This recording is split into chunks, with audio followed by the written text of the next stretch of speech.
안녕하세요. 절대값TV의 명품 PD 한PD입니다. 자, 온라인상에서 이야기하는 중산층의 기준이에요. 온라인상에서 우리가 여러 커뮤니티에서 이야기하는 중산층의 기준이에요. 좀 틀려요. 그래서 가져왔어요. 한번 그 블로그에서 있는 글을 한번 가지고 와봤어요. 한번 동감이 가기 때문에 한번 이야기하는 거예요. 자, 보세요. 월 소득이 외벌이일 때는 1,000만원, 맞벌이일 때는 1,500만원. 자, 중산층의 기준이 그렇다는 거예요. 그죠? 예를 들어, 연봉이 한 8천만원 돼. 괜찮잖아요? 8천만원 받기도 쉽지 않은데. 그 정도는 중산층이 안 된다는 거예요. 자, 외벌이 1,000만원, 맞벌이 1,500만원. 자, 한술 더 떠요. 부채가 없어야 돼요. 국평 기준으로 84 기준으로 17억짜리 아파트가 있어야 돼. 이게 중산층이라는 거예요. 자, 외벌이 1,000만원, 그냥 월천 해봤자 세후 한 700밖에 안 돼요. 생활비, 실소득이. 자, 17억 정도, 아파트. 17억 정도면은 서울의 역세권에 조금 좋은 데 있어야 되겠네요. 그죠? 아주 좋은 건 아니에요, 저것도. 아주 좋은 것도 아니에요. 마포는 한 25억 하지 않나요? 잠실은 30억이니까 17억이라고 해봤자 청량리 정도 있는 거네. 그죠? 자, 2000cc 중대형차. 제네시스는 가지고 다녀야 된다는 거죠. 그죠? 그리고 현금이 한 3억 있어야 돼. 예, 현금이. 자, 현금이 3억에 국평 기준으로 17억. 아니면 자산이 한 20억 넘던지. 그죠? 그 정도가 중산층이에요. 그죠? 우리가 온라인상에서 이야기하는 중산층이에요. 자, 해외여행은 연 1회 2회. 이거는 취미니까, 취향이니까, 그렇다 치고. 돈 있어도 해외여행 안 가는 사람이 있어요. 저는 해외여행 안 가요. 국내도 좋은 데 많은데, 굳이 해외여행을 가요. 그죠? 그건 취향의 문제니까 제외하고. 자, 여러분들, 이 조건을 갖추는 사람들이 얼마나 되겠어요? 우리 회사에 다니는 사람 중에는 하나도 없어요. 제가 보기에는. 제 주위에는 하나도 없어요. 제 친구들도 이 정도는 안 되는 것 같아요. 제 친구들도, 되는 애가 있고 안 되는 애가 있지만, 한 80, 70% 이상? 열에 7은 안 돼요. 열에 7. 열에 7이나 8은 안 돼요. 자, 그러면, 결국은 이 온라인상에서 중산층의 기준이라고 이렇게 얘기하는 것은 제가 보기에는 많아야 5%, 그죠? 아니면 7%, 아니면 8%, 최소한 10%는 안 돼. 진짜 많아야 7%, 5%, 7%, 5%에서 7%, 그밖에 안 돼요. 이 조건을 갖추는 사람들이. 대한민국의 이 조건을 갖추는 사람들이요, 5%에서 7%도 안 돼요. 그 사람들이 실질적인 중산층이라는 얘기예요. 일단 지방 가면은 하나도 안 돼요. 지방에 17억짜리 아파트가 몇 개나 있어요. 몇 채나 있어요. 그죠? 별로 없잖아요. 대전만 가도. 서울도 17억짜리 아파트 생각보다 많진 않아요. 그죠? 생각보다 많진 않아요. 서울이라고 수도권은 당연히 그렇게 많지 않고. 자, 생각보다 우리가 생각하는 중산층의 체감 온도는, 체감 자산은 굉장히 세다. 자, 이걸 보세요. 이게 NH증권에서 한 1년 전에 대한민국의 부자에 관한 리포트에서 이야기했던 거예요. 순자산 상위가, 상위 1%가, 자, 보세요. 24년도 기준으로 볼게요. 24년도 기준으로 33억이 있어야 된다는 거야. 순자산이 33억 있어야 대한민국의 1%예요. 1%. 이 사람들은 확실히 중산층이죠. 자, 상위 5%는 15억이 있어야 된다는 거야. 그러니까 아까 5%에서 7%가 있어야 상위 5%예요. 이상하다. 대한민국의 중산층은 한 30%는 된다고 했는데 안 된다라는 거죠. 이 정도 가져야 실질적인 중산층이라는 거예요. 실질적인 중산층. 그런데 이 정도 가지고 있는 사람은 상위 5%라는 거예요.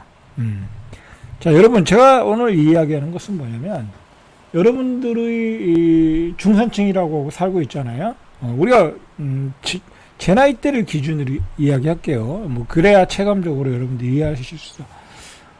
제 나이대 기준으로 보면은 이제 은퇴를 앞둔 사람들, 은퇴했거나 은퇴를 앞둔 사람이죠. 뭐 이제 저도 뭐 59살이니까 다 은퇴했죠. 뭐 저는 뭐 조금 더 오래 할 수 있는 사람이지만, 자, 은퇴를 하면 지방 기준을 한번 이야기해 볼게요. 뭐 세종 기준으로 얘기해 볼게요. 뭐 서울 기준은 뭐 비슷하긴 해도 전부 한 6억짜리 아파트 한 채 가지고 있어.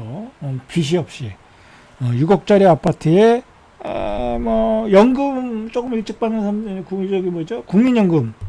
예, 뭐 예를 들어 공무원 연금 받는 사람은 그나마 잘 된 거잖아요. 그런 사람 250만 원 받아. 또는 300만 원 받아. 뭐 군인들은 조금 더 받더라고요. 자, 그러면 한 300만 원 받아.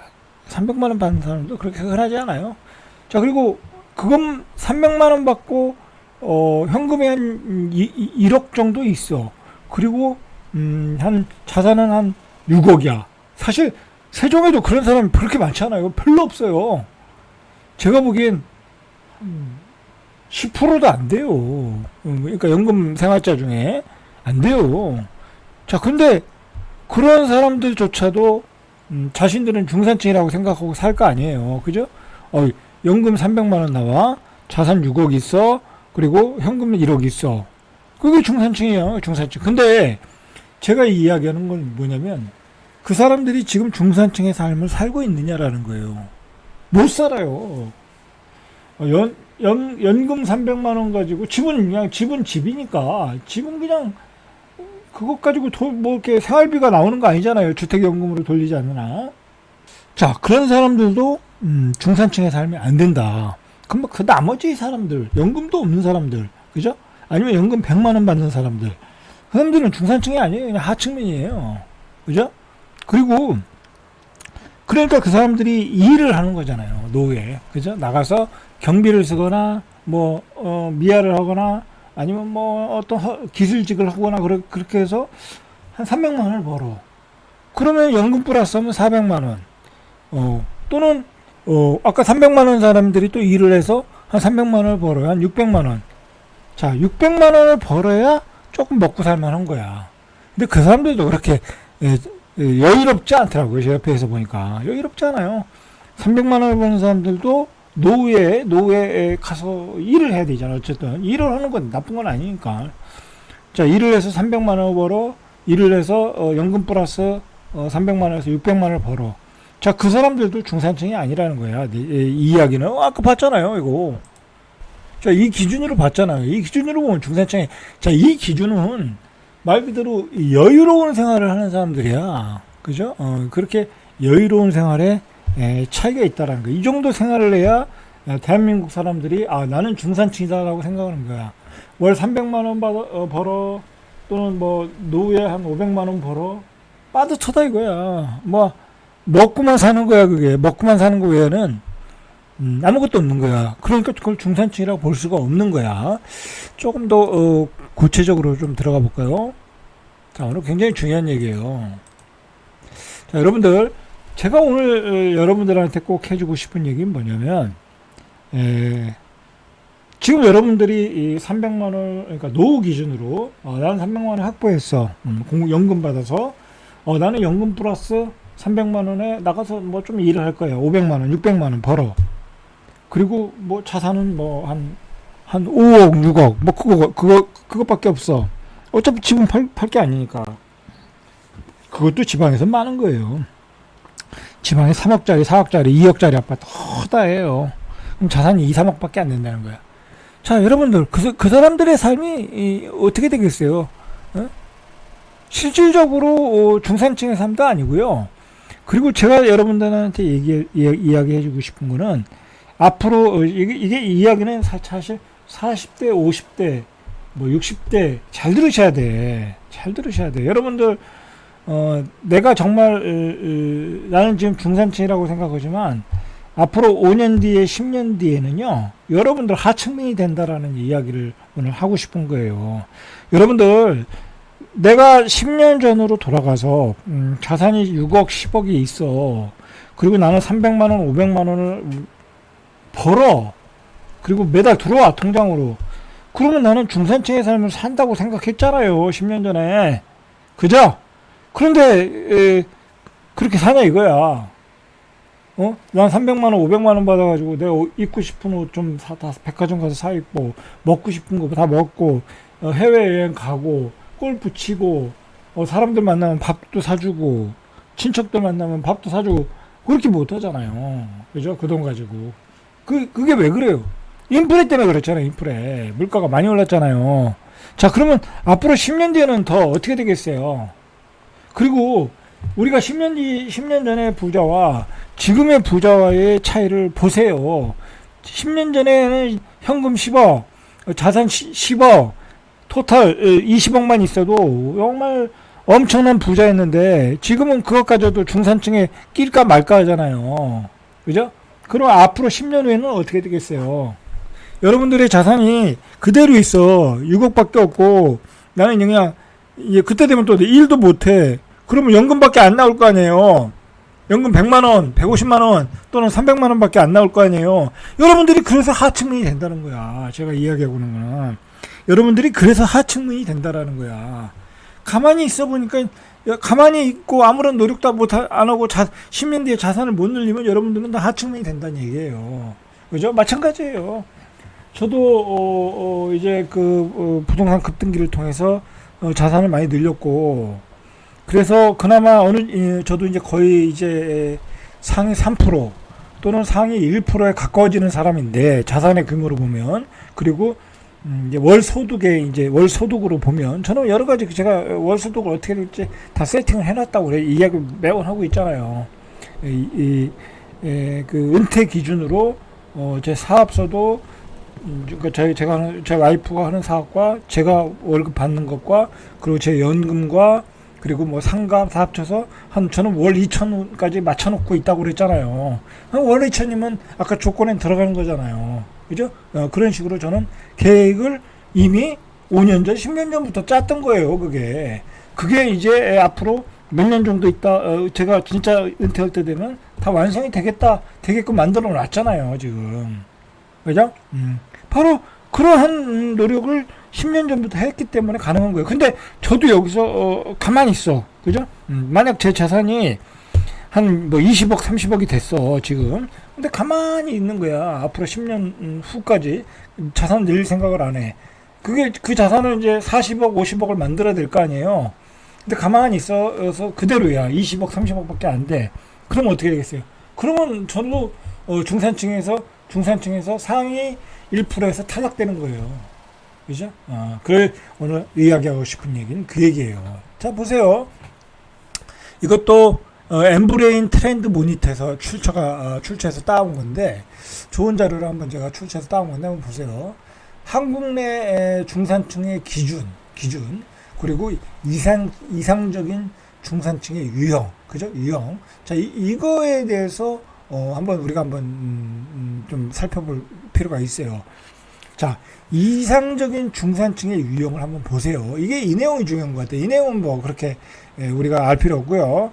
자, 이 내용이 중요한 게 이상적인 중산층의 유형. 이게 뭐냐면 여유가 있으면 이러한 철학과 태도로 살더라는 거야. 이러한 철학과 태도로 살더라. 자, 보세요. 내가 이 조건을 갖추고 있으면 나는 중산층인 거야. 정말 아까 말한 온라인상에서 이야기하는 중산층, 뭐 순자산 한 17억 정도 자산 부채가 없는, 그 다음에 한 1000에서 1500 정도의 소득, 그죠? 그리고 현금 3억 정도 가진 사람들이 이러한 생활 태도와 철학을 갖더라. 자, 첫 번째, 타인에 대한 태도에 철학이 있는 사람, 타인에 대한 태도에 철학이 있는 사람. 자, 이거 굉장히 어려운 거죠. 쉽게 어려운 이야기인데 쉽게 얘기해서 예의가 있어야 된다는 거, 그리고 배려가 있어야 된다는 거고, 상대방에 대한 어떤 고려가 있어야 된다는 얘기예요. 이거는 타인에 대한 태도에 철학이 있는 사람, 막 사람을 막대하는 사람들이 있잖아요. 얘기도 막 하는 사람들이 있잖아요. 그죠? 자기 멋대로 행동하고, 그런 사람들은 중산층이 아닌 거예요. 매너가 없는 사람들, 타인에 대해서 배려도 해주고, 그죠? 그런 사람들이 이상적인 중산층이다. 자, 그건 어디서 나오냐? 자기가 먹고 살만하니까 이런 태도도 나온다라는 거야. 자, 두 번째로, 자, 이게 64%로 가장 많은 거예요. 이게 중요하다라는 거야. 자, 두 번째로, 도덕과 사회 규범에 대한 자신의 관점이 있어야 된다. 관점이 있어야 되는 거예요. 이 도덕과 사회 규범에 대해서 관점이 있어야 돼. 그런데 대부분의 사람들, 아까 말한 자기는 스스로 중산층이라고 생각하는데, 중산층이라고 생각하는 사람들이지만 이 삶의 여유가 없는 사람들이 이런 도덕과 사회 규범에 대한 자신의 관점이 없어. 한번 스스로 생각을 해보세요. 내가 사회에 대한 도덕적인 관점이 있는가 없는가 한번 생각을 해보세요. 그죠? 없어요. 없어. 이걸 이상적인 중산층이 아니에요. 자, 세 번째로 문화적 취향이 깊고 다양한 사람들. 문화적 취향. 여러분들 그 주위에 한번 사람들하고 한번 이야기해 보세요. 문화적 취향이 있나? 문화에 대해서 이야기하나? 심지어는 최근에 개봉한 영화가 뭔지도 모르고요. 그 다음에 당연히 예술적인 거에 대해서는 하나도 모를 것이고, 그죠? 우리 고전 문학에 대해서도 읽어본 적도 없을 거고, 그죠? 주변에 다 그런 사람들이에요. 그런 사람들은 중산층이라고 이야기할 수 없다라는 거야. 그죠? 그러니까, 그런 사람, 주로 회사 사람들, 아니면 친구들, 주변의 친구들이, 회사 사람들이나 친구들 만나면, 문화적인 얘기 하나요? 안 하죠? 안 해요. 얘기할 줄도 몰라. 내가 이렇게, 우리 회사 지인들도 만나보면, 다양한 얘기를 못 하더라고요. 머릿속에 들은 게 없으니까. 그냥 먹고 살기만 바쁜 거야. 문화적 취향이 없는 거죠. 그리고 네 번째로, 정치사에 대한 자신의 관점이 있느냐. 그죠? 좌파든 우파든, 그리고, 지금의 권력에 대해서, 지금의 정치인들에 대해서, 비판적인 시각이 있느냐. 사회에 대해서 비판적인 시각이 있느냐. 자, 이런 것이 중산층이라는 거예요. 부동산을 포함한 총 자산이 많은 사람, 당연한 얘기고요. 현금 보유가 많은 사람, 당연한 얘기고요. 자, 마지막으로 두 번째, 두 가지. 지식이 많은 사람. 그죠? 이게 중요한 거죠. 중산층이 되려면요, 지식이 많아야 돼요. 궁금증이 많아야 되는 거야. 사회에 대해서, 문화에 대해서. 그래서 누구든지 만나면 할 얘기가 많아야 되는 거예요. 이야기가. 그러면서 정보를 교류하고, 그죠? 인맥을 쌓고, 그 고급 인맥을 통해서 자신의 자산을 또 불려가고, 자, 그런 게 중산층이라는 거야. 자산 기준도 중요하지만요, 이러한 기준도 중요하다라는 거야. 마지막으로 대기업 및 전문직에 종사하는 사람, 이거는 그런 사람도 있고 아닌 사람도 있으니까 이건 중요한 건 아니고요. 자, 이러한 기준도 갖추고, 이러한 매너와 정보력과 정보력과 대화력을 갖추고, 그 다음에 자산도 갖춰야 실질적인 중산층이다라는 얘기죠. 자, 그러면 나는 중산층이다라고 생각하는 사람들, 이제 우리 기준으로 보면, 은퇴한 사람 기준으로 보면 300을 벌어. 그죠? 그냥 버는 거야. 연금을 받든지, 아니면 나가서 일을 해서 벌든지.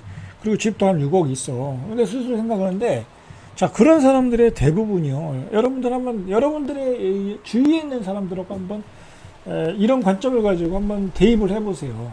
그런 사람들은요, 첫째로, 주로 월급에만 의존하고 있죠. 그죠? 그리고 그런 사람들은요, 앞으로 내 자산이 어떻게 될 것인가. 아예 재테크에 관심이 없어요. 주식에 관심 없고요. 부동산에 관심 없고요. 코인에 관심 없고요. 앞으로 자산 증식에 관심이 없어요. 그런 사람들의 특징이.